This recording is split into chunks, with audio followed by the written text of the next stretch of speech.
Non, entzutea alda. Entzutea o bai, ez? Baikua. Bueno, egun onde nahi, eta ongi etorri zutegia, gaur egun berezia, esango deu, euskararen eguna, eta, holako egunetan beti esatena, ez? Guretzako euskararen eguna urte osoan da, baina gaur, bada, azpimarra hori egiteko eguna, eta zenbait kontu, kontutan izateko, ez? Eta, ospakizunak bai, baina baita ere, gure ohiturei eta hizkuntza ohiturei batez ere, behiratu eta gogota batzuk iteko ere bai.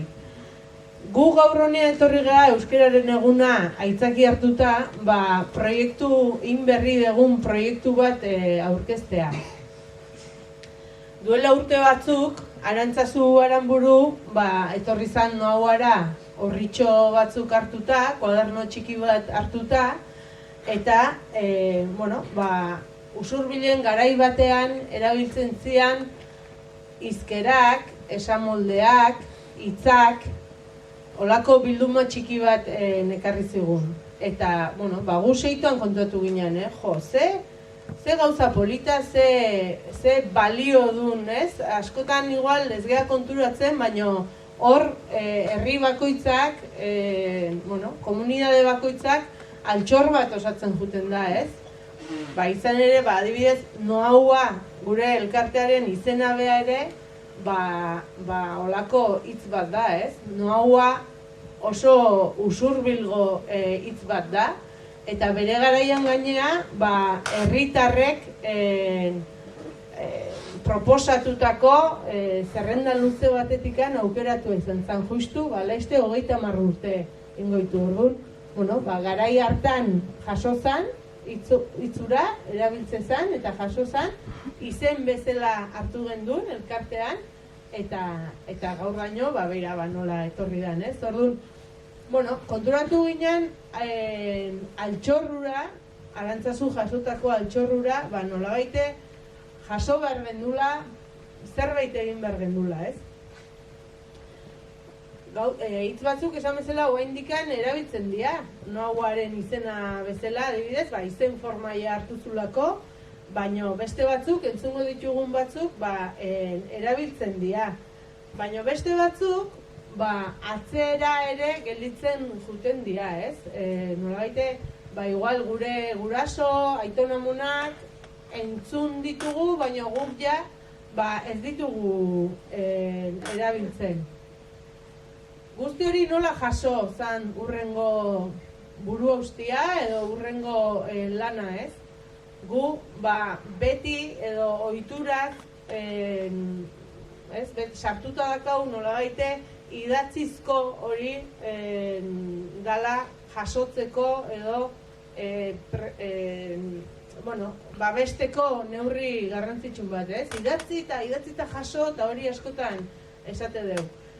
Baina kasu honetan konturatzen ginen ahozkotasunak dakala garrantzia. Askotan esamolde horiek ez dira esaten ditugun bezala idaztera pasatzeko orduan, euskera batura pasatzen ditugu, eta esaten den modu hori ez da jasotzen. Orduan, honek zun garrantzi hori mantentzeko ahozkotasuneko klabe hortan, ahozkotasuneko formatu hortan zan garrantzitsua.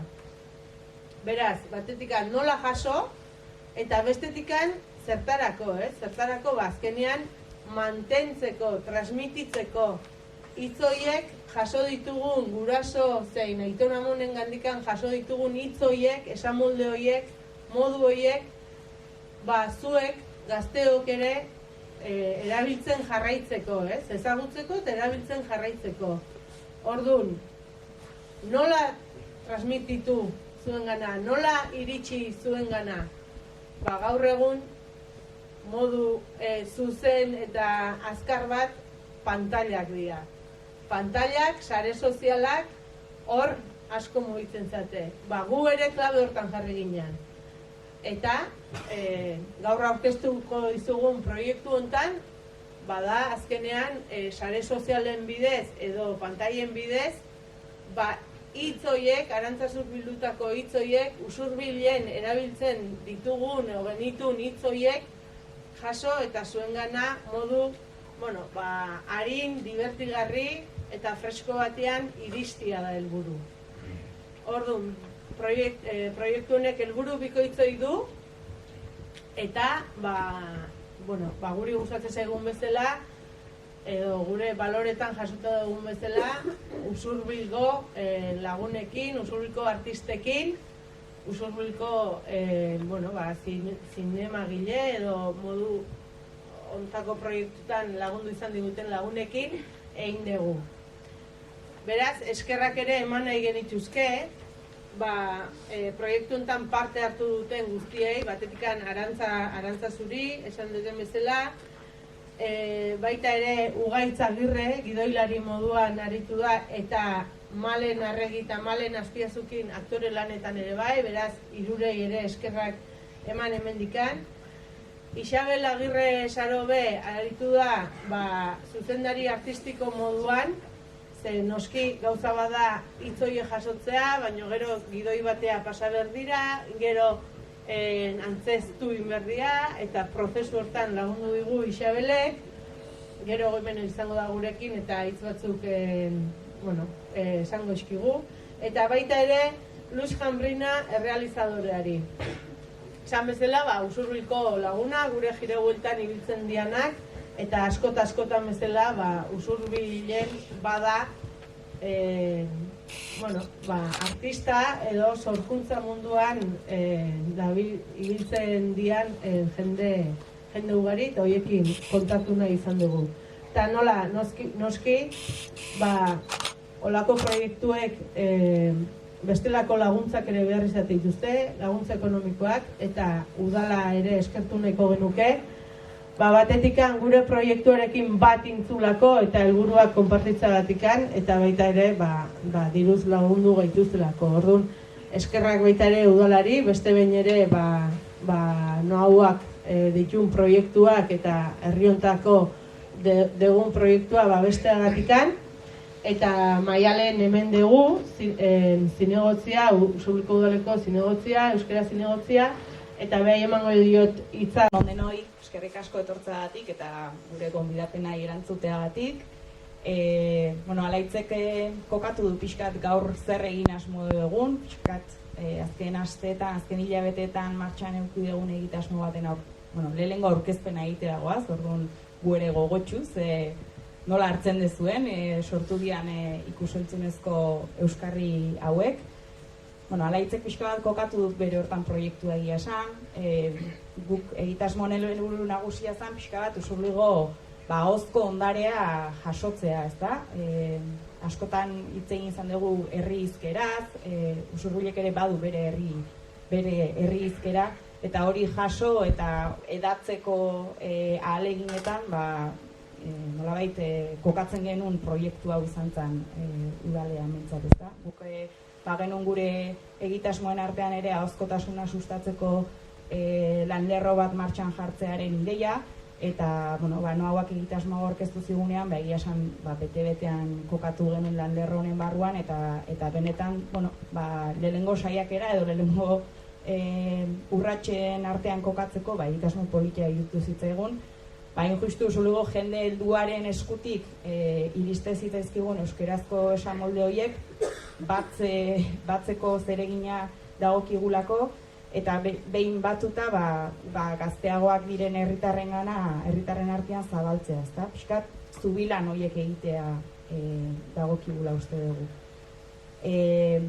Arantzazu aritu da bilketa lan hortan sekulako alegina egiten, eskerrik asko Arantzazu, eta egia esan, espresio horiek guztiak ahoz, hizketan ahoskatzen diren modu hortan jasotan daude testu batean, atxu egitasmoari izena jarri diogun, atxu izena jarri diogu egitasmoari, eta pixka bat hori bera da seinale, ezta?